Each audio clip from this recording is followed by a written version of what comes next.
Hello sense स्वास्थ्य education class में तो कैसे आप लोग उम्मीद है स्वस्थ और मस्त होंगे और आपकी प्रिपरेशन से चल रही होगी।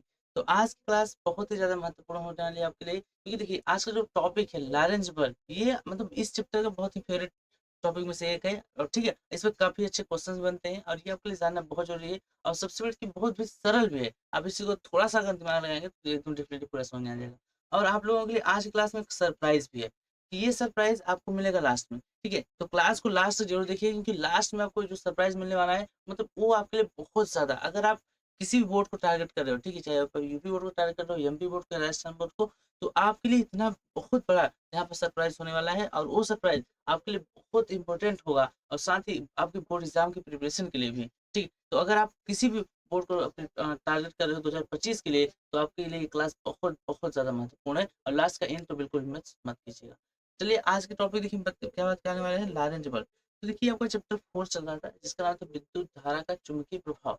उस टॉपिक में हमने कई लेक्चर्स कंप्लीट कर लिए हैं, जैसे आपका लेक्चर नंबर 6 है। इसका मतलब हमने इसके पहले 5 लेक्चर्स कंप्लीट किए हैं। तो उन सभी लेक्चर्स को क्रम बाय क्रम आप देख सकते हैं। ठीक है, सभी की प्लेलिस्ट आपको बनी हुई मिल जाएगी और उसका डिस्क्रिप्शन लिंक वहां से आप उस चीज को स्टार्ट करके देख सकते हैं। ठीक, तो आज की क्लास स्टार्ट करते हैं बिना टाइम वेस्ट किए। तो कापी पेन लेकर बैठ जाइए। बहुत लंबी क्लास नहीं होगी, छोटी सी क्लास होगी, लेकिन आज की क्लास में पढ़ोगे ना आप, ये मतलब सबसे आसान लगेगा आपको, क्योंकि आज कुछ अलग तरीका होगा पढ़ने का और पढ़ाने का। ठीक है, क्योंकि ये तरीका आपको क्या वाकई में अच्छा लगता है या नहीं, इसको आप कमेंट में लास्ट में जरूर बताइएगा। ठीक, तो चलिए स्टार्ट करते हैं। तो सबसे पहला टॉपिक देखिए है लारेंज पर। लारेंज क्या, देखिए लारेंज एक वैज्ञानिक थे। उन्होंने कुछ अध्ययन किया, किसका, आवेश पर चुंबकीय प्रभाव का अध्ययन किया। किसका आवेश उन्होंने अध्ययन किया, आवेश पर चुंबकीय प्रभाव का। उसको उन्होंने प्रयोग किया, एक्सपेरिमेंट किया कि किसी आवेश पर चुंबकीय क्षेत्र जो होता है कुछ ना कुछ बल लगाता है। अब ये बल कितना लगाता है, बल किस चीज पर निर्भर करता है, इन सभी चीजों को उन्होंने देखा और तब एक नियम दिया जिसे बोले लारेंज बल। इसको लारेंज बल को देखिए एक और नाम से जाना जाता है, क्योंकि ये देखिए लारेंज बल उनके नाम पर रखा गया। और इसके जो अंदर जो चीजें होती हैं उन घटनाओं के आधार पर इसका एक नाम है क्या, एक समान चुंबकीय क्षेत्र में गतिमान आवेश पर बल। इसका मतलब क्या है, अगर किसी एक समान चुंबकीय क्षेत्र में कोई आवेश गति कर रहा है तो उस पर एक बल आरोपित होता है, उसी बल को लारेंज। ठीक, वही चीज परिभाषा में लिखी है, जब कोई आवेशित कण किसी चुंबकीय क्षेत्र में गति करता है तो इस पर चुंबकीय बल कार्य करने लगता है। यह चुंबकीय बल लारेंज बल के नाम से जाना जाता है। इसकी दिशा चुंबकीय क्षेत्र की दिशा के तथा आवेशित कण के वेग की दिशा के लंबवत होती है। इस हिसाब से आपका है कि जो दिशा होती है इन दोनों के लंबवत। अब इस चीज को सर हम और डीप में जाकर समझना चाहते हैं, क्या बोला है यहाँ पर चीजों को। देखिए ध्यान से बात को समझिएगा, बिल्कुल एकदम इत्मीनान से। देखिए यहाँ पर हम क्या करें, एक चुंबकीय क्षेत्र बनाते हैं। ठीक है, आपका ये क्या है, ये आपका चुंबकीय क्षेत्र। ये देखिए क्रॉस क्रॉस के बना रहे हैं। तो चुंबकीय क्षेत्र को डिनोट करने का एक तरीका होता है क्रॉस क्रॉस और डॉट डॉट, दो तरीके से दर्शाया जाता है। तो क्या आपको ये याद है या नहीं, देखिए हमने स्टार्टिंग जब चुंबकीय क्षेत्र पढ़ा था तो इस चीज को बताया। फिलहाल आपको यहाँ पर थोड़ा सा रिविजन करा देते हैं, क्या कराते हैं, रिविजन। देखिए रिवीजन ये क्या है कि अगर आपको यहाँ पर ये आपका कुछ इस तरीके से, ठीक है, एक ये चीज होता है और एक आपका होता है ऐसे, ये देखिए ये दोनों चीजें चुंबकीय क्षेत्र को दर्शाती है, किसको स्पर्श करती है, चुंबकीय क्षेत्र। ये दोनों चीजें चुंबकीय क्षेत्र को ही बताती हैं। लेकिन सर इसमें डिफरेंस क्या है, अंतर क्या है, तो अंतर देखो इसमें साफ साफ आपका ये है। ठीक है, इसमें अंतर ये है कि जो ये है क्रॉस, ये बताता है यहाँ पर जो चुंबकीय क्षेत्र की दिशा है, बी की जो दिशा है, इसकी दिशा कहाँ है, इसकी दिशा देखिए लंबवत अंदर की ओर। लंबवत कहाँ है, अंदर की ओर। दिशा लंबवत अंदर की ओर, अंदर की। इसका मतलब क्या होता है, ये इसकी दिशा जो लंबवत अंदर की ओर है। और यहाँ पर जो ये चीज है, ये बता रहा है कि जो चुंबकीय क्षेत्र की दिशा है, इसकी जो दिशा है, यह क्या है, यह लंबवत, लंबवत बाहर की ओर, बाहर की ओर। इसका मतलब क्या है, देखिए कागज का तल अगर आप देखें, क्या देखिए कागज का तल, तो कागज का तल अगर आप देखें ये जैसे कागज के तल हो, ठीक है, ये कागज का तल हो गया। तो कागज के तल के अगर लंबवत देखिए, ये अगर हम ये जो दिशा है, ये इसकी जो पेन की दिशा है, ये उसकी दिशा बताती है चुंबकीय क्षेत्र। तो अगर कागज लंबवत है, ये अंदर जा रही है, कहाँ जा रही है, अंदर। तो इसको लिखते हैं क्रॉस से, इसे लिखते हैं क्रॉस से, वही लिखा है लंबवत जो अंदर को जाता है तो इसको लिखते हैं क्रॉस से। और कागज के तल के अगर बाहर ये डार्ट लिखा है, इसका मतलब क्या, कागज तल के बाहर। अब डार्ट से और क्रॉस से क्यों दर्शाते हैं, इस चीज को क्या आप जानते हो, देखो ये एक्चुअली इसका मेन रीजन क्या है, वास्तविक इसका कारण क्या होता है कि हमको इसी से क्यों दर्शाते हैं। इसका देखिए एक छोटा सा कारण होता है, क्या कारण होता है, ये चुंबकीय क्षेत्र जो होता है उसको आप दर्शाते हो एरो से। किससे दर्शाते हो? एरो से। एरो दर्शाते हो नहीं? बोलो। एरो दर्शाते हो? ये आपका क्या है? एरो। ये चुंबकीय क्षेत्र को दर्शा रहा है। किसको दर्शा रहा है? चुंबकीय क्षेत्र। चुंबकीय क्षेत्र को दर्शाता है। तो देखो यहाँ पर अगर चुंबकीय क्षेत्र अंदर जा रहा है तो अंदर जाएगा तो आपको बताओ क्या दिखेगा? उसका पीछे का भाग दिखेगा। अगर अंदर जाएगा तो क्या दिखेगा? पीछे भाग दिखेगा। ये पीछे का भाग जो दिखता है अंदर जाने पर, यानी इसीलिए यहाँ पर जब ये अंदर जाता है तो इसका तीर वाला भाग दिखता है, तो पीछे वाला भाग दिखता है, इसको क्रॉस से दर्शाते हैं। और वहीं पर अगर आप सामने से बाहर को निकलता हुआ है, मतलब अगर कागज तले से रखते हैं तो लंबवत की तरफ मेरे तरफ आएगा। तो जब मेरे तरफ आएगा इसका मतलब क्या है? इसका मतलब ये है कि उसका नोक दिखेगा, ये भाग दिखेगा, ये नोक। जो नोक दिखेगा तो उसे डार्ट से दर्शाते हैं, और जब पूछ दिखता है उसे क्रॉस से। समझ में आ गया दिशा क्या होता है? चलिए, अगर आपको समझ में आ गया तो हम बढ़ते हैं आगे। अब देखिए यहाँ पर आते हैं, ये आपका चुंबकीय क्षेत्र की दिशा किधर है? यहाँ पर आपका ये चुंबकीय क्षेत्र बी है जिसकी दिशा लंबवत अंदर की ओर। ठीक। अब दूसरी बात क्या करा है? इसमें कोई आवेशित कण है। क्या? आवेशित कण। ठीक। अब वो आवेशित कण भी वेग से गतिमान। तो यहाँ पर कोई आवेशित कण क्यू जो क्यू इसमें इस तरफ भी वेग से गतिमान। क्यू जो आवेश है भी वेग से इसके लंबवत गतिमान है, क्योंकि देखिए चुंबकीय क्षेत्र दिशा इस तरफ है और वेग इधर ऐसे ऐसे वेग है, तो क्या है? इस दोनों के लंबवत है। लंबवत भी वेग से गतिमान है, तो इस पर एक बल आरोपित होता है। इस पर क्या होता है? एक बल आरोपित होता है, और इस बल की दिशा होती है, इस बल की दिशा दोनों के लंबवत, यानी चुंबकीय क्षेत्र बी और वेग भी दोनों के लंबवत होती है, और इसकी दिशा कुछ आपका इधर, ये आपका हो गया बल की दिशा। किसकी दिशा? बल की दिशा। ये आपको हो गया बल की दिशा। तो वही होता है लॉरेंज बल, कि जब किसी आवेश को भी वेग से किसी चुंबकीय क्षेत्र में आप गतिमान कराते हो तो उस पर एक बल आरोपित होता है जिसे बोलते हैं लॉरेंज बल, और इस बल की दिशा दोनों के लंबवत होती है, यानी चुंबकीय क्षेत्र और वेग दोनों की क्या होती है? लंबवत होती है। ये था लॉरेंज। अब इस चीज को सर फार्मूले में कैसे देख सकते हैं? देखिए इसका फार्मूला भी होता है, बिल्कुल फार्मूला होता है। इसका फार्मूला क्या होता है? देखिए इसका फार्मूला होता है आपका क्या? यफ। जो होता है यफ, ये बराबर होता है क्यू भी बी साइन थीटा। ये आप क्यू क्या है, भी क्या है और बी क्या है, साइन थीटा क्या है। क्या आपको इसमें डाउट है? कितने बच्चों की नहीं समझ आ रहा है कि सर ये कहाँ से आएगा, ये क्या क्या चीजें आ गई इसमें, तो कुछ समझ में नहीं आ रहा है? क्या आपको कितने बच्चों को इसमें डाउट है और कितने बच्चों को समझ आ गया? तो कमेंट में इस चीज को जरूर लिखिए, जल्दी से लिखिए कितने लोग को समझ में आ गया और किसको नहीं आया। देखो बात समझो, यफ क्या है? यफ आपका बल है। भी क्या है? भी आपका है वेग। क्यू क्या है? क्यू आपका है आवेश। बी क्या है? चुंबकीय क्षेत्र। और थीटा क्या है? थीटा भी और बी के बीच का कोण है। ठीक। देखिए इसका एक सदिश रूप होता है। क्या होता है? एक सदिश रूप होता है। अगर इसी बल का आप लिखना चाहें क्या? सदिश रूप। तो इसका सदिश रूप देखिए क्या होता है? इसका सदिश रूप होता है F, vector F equal to q vector v cross vector B. बिल्कुल सर, ये होता है। और देखिए यहाँ पर भी क्रॉस बी का आप क्या कर दो, अगर क्रॉस प्लॉट कर देते हो तो आ जाता है भी बी साइन थीटा। तो ये आपका एक व्यापक रूप है और ये आपका सदिश रूप है। कौन सा रूप है? सदिश रूप। तो ये सदिश रूप भी आपके लिए काफी ज्यादा इंपॉर्टेंट है, तो इसको भी जरूर याद रखिए, ध्यान रखिए। ठीक है। अब देखिए ये आपका क्या हो गया? ये बराबर क्यू भी बी। ठीक है। अब इनमें क्या क्या चीजें हैं एक बार आपको लिख देते हैं, अगर जितने बच्चे भूल जाते हैं सर ये क्या है, तो यहाँ पर आपको हम डिफाइन भी कर दिए फिगर में कि चुंबकीय क्षेत्र बी है, वेग भी है, और बल एफ है कि नहीं। इस चीज को अगर डिफाइन हम कर देते हैं, आप क्या लिख सकते हो? देखो यहाँ पर आप लिख सकते हो जो आपका यफ, यफ आपका क्या है? बल। यफ क्या है? यफ आपका बल है। वहीं पर अगर बात करें किसका? क्यू का।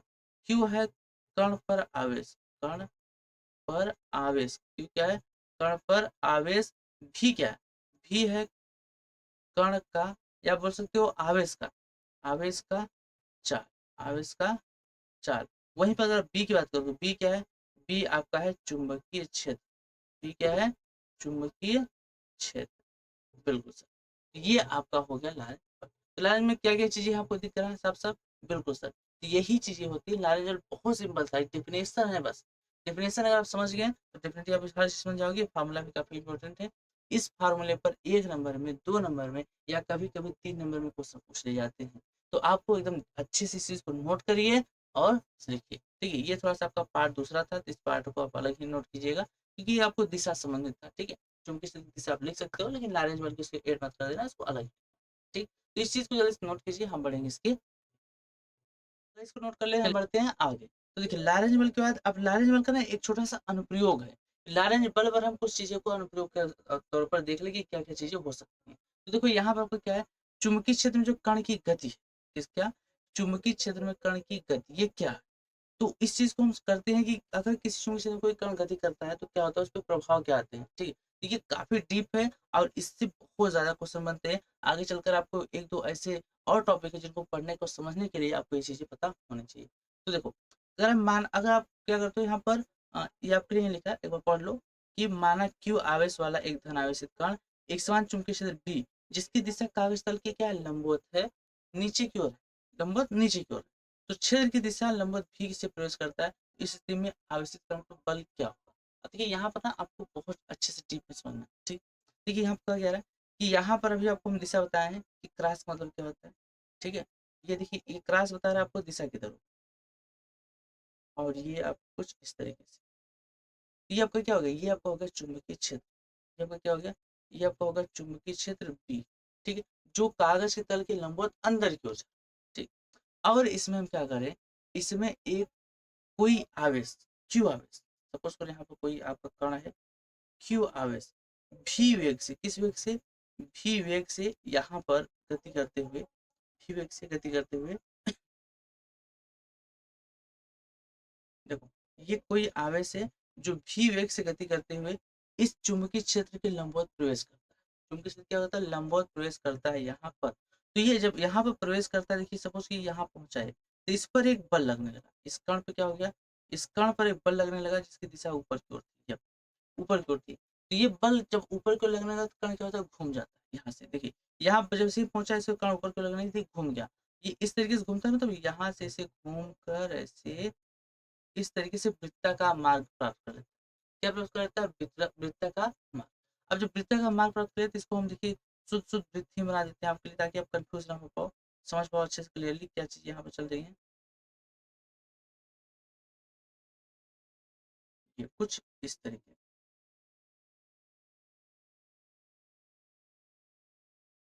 अब देखिए बात को समझिएगा।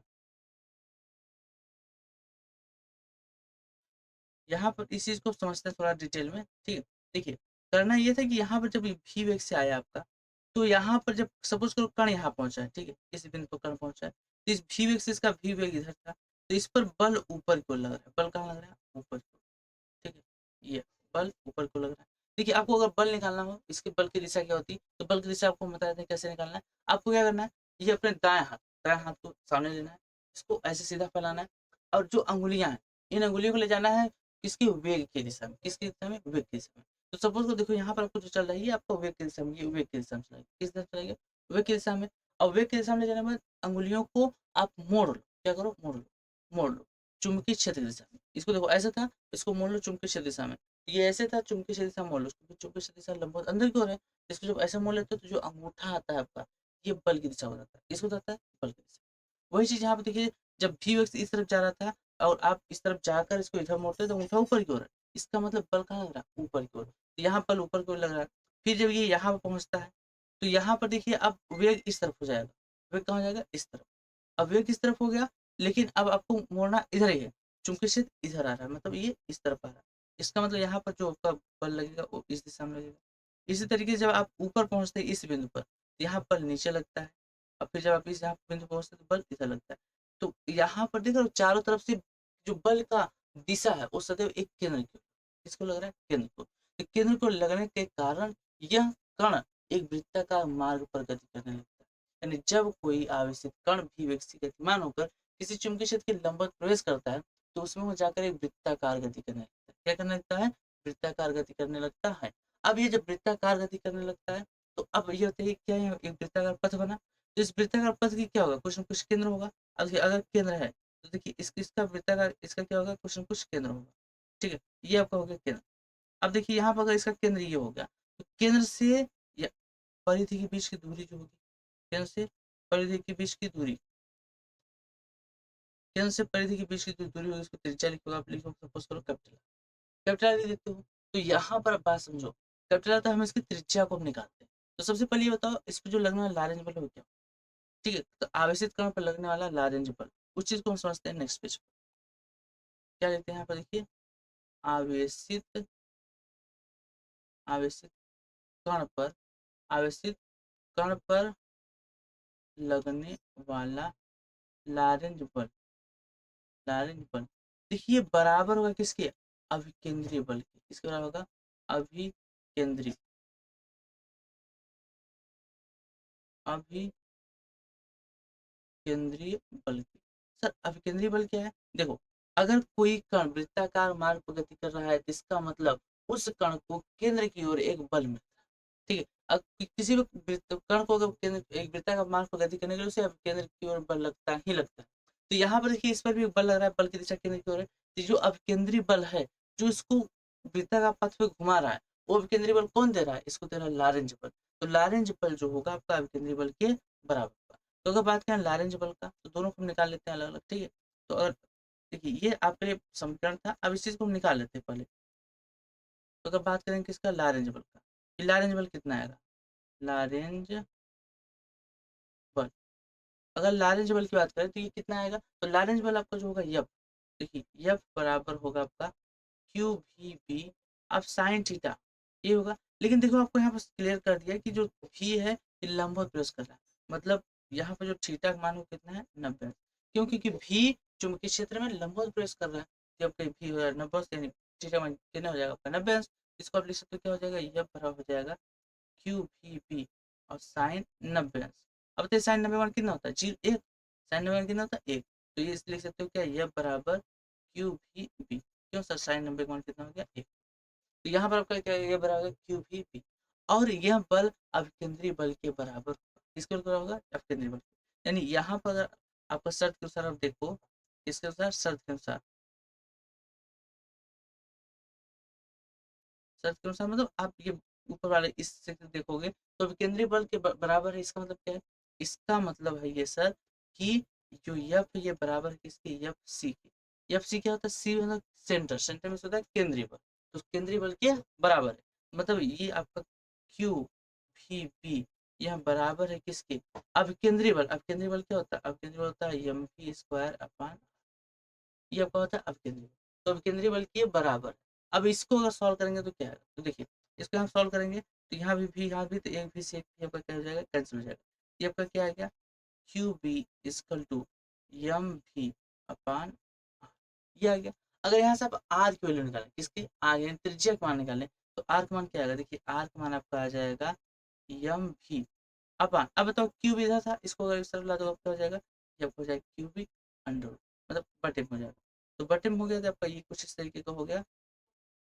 ये आपका क्या है, यहाँ पर जो देखिए आया है ये आपके लिए काफी ज्यादा इंपॉर्टेंट है। ये क्या है, ये है वृत्ताकार पथ की त्रिज्या, वृत्ताकार पथ की त्रिज्या, वृत्ताकार पथ की त्रिज्या।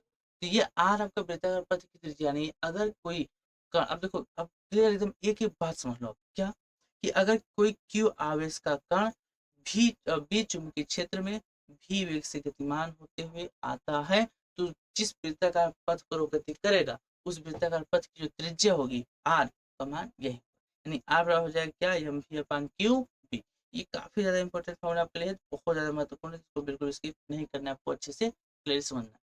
तो क्या आपको ये चीज समझ में आई कि नहीं कि सर आर आया कहाँ से, बोलो क्या आपको ये नहीं क्लियर है कि आर आया कहाँ से। अगर क्लियर हो गया जल्दी से कमेंट में दिखा दो कहाँ सर हमको क्लियर हो गया कि ये आर आया कहाँ से। सही है, अब देखिए आर हमने निकाल लिया कि नहीं, आर अगर निकाल लिया तो अब कुछ और चीजें हम निकाल, देखिए अब आर निकालने में ना इसके बाद यहाँ पर एक चीज समझते हैं। जैसे सपोज करो ये यहाँ से चलना प्रारंभ किया, ये पूरा एक चक्कर घूम गया, तो इसको एक चक्कर घूमने में जो लगा है समय उसको बोलेंगे आवर्तकाल, क्या बोलेंगे आवर्तकाल।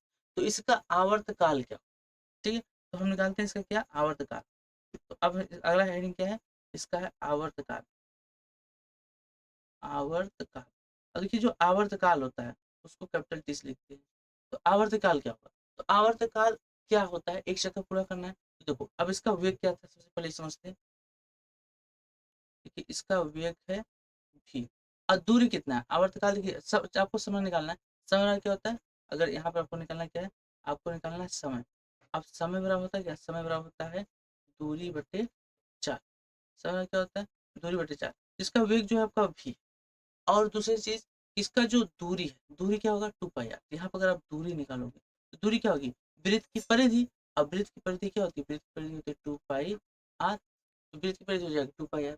तो यहाँ से अगर आप निकालोगे समय, यानी समय में आवर्तकाल, आवर्तकाल क्या हो जाएगा, दूरी बटा चाल। दूरी क्या है, 2 पाई r बटा चाल क्या है, v। बोलो क्या यही है, हाँ सर। अच्छा ये बताओ, क्या आप r का मान निकाले हो, r का मान क्या निकाले हो, तो जहाँ आप लिख सकते हो, जहाँ r आप क्या निकाले हो, m v upon q B, ये निकाले हो, हाँ सर ये निकाले। इस वैल्यू को अगर यहाँ रखोगे क्या हो जाएगा, t बराबर हो जाएगा आपका 2 पाई r की वैल्यू रख दो, क्या हो जाएगा, m v upon q B, और पूरा क्या पान हो जाएगा यहाँ पर भी। तो अब देखो यहाँ पर भी से भी क्या हो जाएगा, कैंसिल हो जाएगा, भी से भी क्या हो जाएगा, भी से भी आपका हो जाएगा कैंसिल, तो बचेगा क्या, बचेगा टी बराबर 2 pi m upon q into B, बस ये बचेगा आपका। तो ये आपका, ये क्या बचा यहाँ पर, तो जो आपका बचा ये आपका किसका है, ये आवर्त काल का फार्मूला, यानी उस आवेशित कण को एक चक्कर पूरा करने में जो समय लगेगा वो क्या लगेगा, 2 pi m upon q B. तो ये उसका आवर्त काल भी निकल गया, उस कण का आवर्त काल, कि इसको समय कितना लगेगा। अब यहाँ पे एक चीज देख रहे हो आप, देखो यहाँ पर एग्जाम में ना आपको एक चीज तो पूछा सकता है, लेकिन एक बहुविकल्पीय क्वेश्चन पूछा सकता है, जो कि बहुत महत्वपूर्ण है। देखिए यही छोटी छोटी बातें पूछाता है बहुविकल्पी में, जो बच्चे स्किप कर देते हैं। बहुविकल्पी से क्या पूछा सकता है, देखो क्या आप इस चीज को खुद बता पा सकते हो, आपसे एक सवाल पूछते हैं, ठीक, इस चीज को बताओ, क्या आवर्तकाल इसके वेग पर निर्भर करता है, बोलो, क्या आवर्तकाल जो है उसके वेग पर निर्भर करता है, नहीं सर। क्यों, क्योंकि देखो इस फॉर्मूले में कहीं भी वेग आया ही नहीं, क्या वेग आया, नहीं आया, इसका मतलब आवर्तकाल वेग पर निर्भर नहीं करता। यही आपसे क्वेश्चन पूछा जाएगा, तो इस चीज को आपको अच्छे से ध्यान देना है, ठीक है। देखो यहाँ पर आप लिखोगे क्या, जो आवर्तकाल है, आवर्तकाल कण के वेग पर निर्भर नहीं करता, कण के वेग पर निर्भर नहीं करता, निर्भर नहीं करता है। ये बहुत इंपॉर्टेंट लाइन लिखी है, आपको कहीं भी काम दे सकती है, ठीक है। इसको जरूर नोट कीजिएगा कि इसका जो आवर्तकाल है वो वेग पर निर्भर नहीं करता। अगर आप वेग बढ़ाते हो ना, देखो क्या होती है, वेग बढ़ाने पर कुछ न कुछ इसमें परिवर्तन हो जाता है, त्रिज्या बढ़ जाती है, सिंपल आपको बता दें। देखो फिगर देख लो आप लोग, जब इसका वेग बढ़ाओ ना त्रिज्या बढ़ जाएगी, तो आवर्तकाल में कोई परिवर्तन नहीं आता। वेग घटा दोगे त्रिज्या घट जाएगी, आवर्तकाल में कोई परिवर्तन नहीं आएगा, ये आपका होता है, ठीक है। ये आपका क्या निकल गया, आवर्तकाल। तो आवर्तकाल जब हमने निकाल ही लिया है, तो एक चीज और निकाल लेते हैं, क्या निकाल सर, आप क्या निकालोगे, हाँ एक चीज और निकाल, देखो एक चीज और क्या निकालना चाहते हो, एक चीज और निकालना चाहते हैं, इसका आवृत्ति, इसका क्या आवृत्ति, आवृत्ति क्या हो। अब देखिए क्या आपको आवृत्ति याद है, इसको देखो आवृत्ति को किससे किससे प्रदर्शित करते हैं, आवृत्ति को एफ से, एन से, या फिर न्यू से प्रदर्शित करते हैं, तीन चीज प्रदर्शित करते हैं। आप क्या लिखो, तो देखो नॉर्मली हम एफ लिख देते हैं, फ्रीक्वेंसी इंग्लिश होता है तो आवृत्ति लेते हैं। तो एफ जो होगा आपका यहाँ पर आएगा क्या, देखिए जो आवृत्ति होता है वो बराबर किसके, आवृत्ति आपका बराबर होता है 1/आवर्तकाल की, 1/आवर्तकाल की। तो आपका आवृत्ति 1/आवर्तकाल के बराबर होता है, तो यहाँ से आवृत्ति आप यह बराबर लिख सकते हो क्या, 1/T। अब बताओ क्या कैपिटल टी की वैल्यू निकालो सर, हाँ हमने कैपिटल टी की वैल्यू निकाला है 2 पाई m/क्यू बी। तो यही वैल्यू अगर यहाँ पे आप पुट इन कर देंगे तो क्या आ जाएगा, यह बराबर आपका आ जाएगा 1/2 पाई m/क्यू बी। अब की बटे बटा है, तो क्यू बी प्लस को ऊपर चला जाएगा, तो ये बराबर क्या आ जाएगा, यह बराबर आपका आ जाएगा क्यू बी अपान 2 पाई m, बस ये आपका हो गया किसका, आवृत्ति का फॉर्मूला। तो कैसा लगा आपको ये फॉर्मूला, ये भी जरूर बताइएगा, ठीक है। तो ये भी आवृत्ति का फॉर्मूला आपके लिए काफी ज्यादा इंपॉर्टेंट है, ये भी क्वेश्चन पूछा सकता है, तो इसको भी नोट करके रखिए। तो अब देखिए हमने यहाँ पर क्या क्या चीजें निकाला, हमने क्या क्या चीजें निकाला और क्या पढ़ रहे थे, हर एक पॉइंट को समझते हैं। देखिए सबसे पहले हमने लारेंज बल को देखा अच्छे से क्लियरली, लारेंज बल को समझने में हमने लारेंज बल का थोड़ा सा एक अनुप्रयोग दिखाना चाहा, कि अगर एक किसी चुंबकीय क्षेत्र में हम किसी कण को प्रवाहित कर दें या फिर वहां पर विधि वेग से प्रवेश करा दें, तो ये क्या करता है, वृत्ताकार मार्ग पर गति करने लगता है। अब वृत्ताकार मार्ग पर गति करता है तो इसकी कुछ न कुछ त्रिज्या होगी, इसकी हमने क्या किया, यहाँ पर त्रिज्या निकाल लिया, तो त्रिज्या कितना आ गया, एम वी पर क्यू। अब त्रिज्या निकाल लिया, फिर हमने ये देखा कि वृत्ताकार मार्ग पर गति कर रहा है, इसका कुछ न कुछ आवर्तकाल आएगा, क्या आएगा, आवर्तकाल। तो आवर्तकाल आएगा तो हमने क्या किया, यहाँ से इसका आवर्तकाल निकाल लिया। आवर्तकाल क्या आ गया आपका, आ गया 2 पाई m/क्यू बी। यह आपका वेग पर निर्भर नहीं करता, ये पॉइंट था नोट करने के लायक, इस चीज को आप अच्छे से नोट कर लीजिए, ठीक है। अब इसके बाद क्या आता है कि सर हमने जब आवर्तकाल निकालना तो इसका हमने क्या निकाल लिया, आवृत्ति भी निकाल, तो ये आपकी आवृत्ति निकाल। ये काफी ज्यादा इंपॉर्टेंट पॉइंट थे आपके, लारेंज बल और लारेंज बल से संबंधित एक आपका डेरिवेशन था जिसपे क्वेश्चंस अच्छे बनते हैं, ठीक है आपके लिए ठीक है, तो ये आपका यहाँ पर खत्म। अब इसके बाद आज का क्लास हम यहीं तक रखेंगे। ठीक है, तो आज की क्लास यहीं तक रखते हैं। अब इसके बाद आगे जो भी क्लास होगा नेक्स्ट क्लास। तो अब सर आपने हमको स्टार्टिंग में कुछ बोला था, क्या आपको याद है सर आपने क्या बोला था? हाँ, बिल्कुल मुझे याद है। अगर आपका ये सवाल था तो बिल्कुल मुझे याद है कि स्टार्टिंग में मैंने क्या बोला था। देखो आप लोगों के लिए यहाँ पर सरप्राइज़ ये था। सर सरप्राइज़ क्या था हम लोग का? सरप्राइज़, सरप्राइज़ क्या था? सरप्राइज़ आपके लिए ये है कि अब इस चैनल पर देखिए, इस चैनल पर अब सभी के सभी क्लासेस होने वाली हैं लाइव। और सभी लाइव क्लास होंगे और सभी चैप्टर जितने भी आपके चैप्टर हैं फिजिक्स के, सभी चैप्टर्स के होंगे वन शॉट। क्या होंगे? देखिए, फर्स्ट थिंग कि आपका यहाँ पर इस चैनल पर आपका देखिए शाम को, ठीक है, शाम को 7:30 बजे, 7:30 PM से अब आपका यहाँ पर 7:30 PM से फिजिक्स क्लास चलेगी। किसकी? फिजिक्स। फिजिक्स की क्लास चलेगी, वो भी आपकी लाइव। अब सभी चैप्टर जितने भी चैप्टर हैं, सभी चैप्टर किस पे क्या आएंगे? सभी चैप्टर क्या आएंगे आपके वन शॉट। ठीक है, क्योंकि अब देखिए आपका आ गया है अक्टूबर।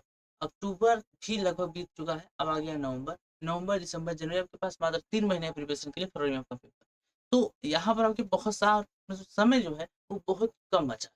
तो आपको जो आपको प्रिपरेशन है उसको हाई लेवल में करना होगा, थोड़ा स्पीड करना होगा। ठीक है, तो आपके लिए वन शॉट यहाँ पर आने वाले हैं फिजिक्स का। इस 7:30 जो भी सभी के सभी वन शॉट क्या होंगे? लाइव होंगे। उसमें आप पूरा चैप्टर एक ही वीडियो में कवर करने वाले हो। तो इस तरीके से आपको यहाँ पर चीज़ें होने वाली है। साथ ही इसके बाद आपका देखिए 9 बजे, ठीक है, 9 PM से आपका क्या होगा? 9 PM से आपका आएगी केमिस्ट्री की क्लास। ठीक है, केमिस्ट्री का भी क्या होगा? आपका वन शॉट इस तरीके से आएंगे। इन सभी का आपका PDF मिलेगा, आपको पूरा नोट्स मिलेगा। और साथ ही आपको टेस्ट सीरीज भी इसमें दी जाएंगे और क्वेश्चन प्रैक्टिस के लिए भी क्वेश्चन दिए जाएंगे, जो PYQ क्वेश्चन से है, जो क्वेश्चन बोर्ड एग्जाम में आने की संभावना है। यानी आपको जितनी भी चीजें उन सभी चीजों का यहाँ पर प्रोवाइड किया जाएगा, आप वो भी टोटल फ्री ऑफ कास्ट। बस आपको प्रिपरेशन में लग जाना है। अब आप अच्छे से प्रिपरेशन करो। लाइव इंटरेक्शन करने आ रहे हैं हम आप लोगों से, जहाँ पर आपको कोई भी डाउट होगा तो आप डायरेक्ट पूछ सकते हो। ठीक है, तो आज की क्लास यहीं तक। आपका एक सरप्राइज था, बहुत ही आपका बड़ा सरप्राइज होने वाला है यहाँ पर। ठीक है, और भी जितनी भी चीजें आपको आवश्यक पड़ती है एक स्टूडेंट को पढ़ने के लिए, जितनी भी स्टडी मटेरियल जरूरत पड़ती है वो सभी हम प्रोवाइड करने की हम कोशिश करेंगे पूरा पूरा। वो भी टोटल फ्री ऑफ कास्ट, एक भी रुपया आपको नहीं खर्च करना है, बस आपको मन लगा के पढ़ना। तो ये आपका सरप्राइज पैकेज था जो आपको मिलेगा लगभग 1 या 2 दिन बाद। ठीक है, तो अगर चैनल पर भी आए तो चैनल को सब्सक्राइब जरूर करके रखना है। अगर वीडियो अच्छा लगा तो लाइक भी जरूर कर देना। अपने दोस्तों में शेयर कर दो ताकि वो भी अपनी प्रिपरेशन शेयर कर सकें। और अब उनको किसी भी बात का टेंशन ना रहे कि सर मेरा बैकलॉग हो गया है, मेरा अभी कंप्लीट नहीं हुआ सिलेबस। इस तरीके उनके दिमाग में जो भी चीज़ें चल रही हैं उन सभी से छुटकारा मिल जाए। तो बस आज की क्लास यहीं तक रखते हैं, मिलते हैं नेक्स्ट लाइव क्लास।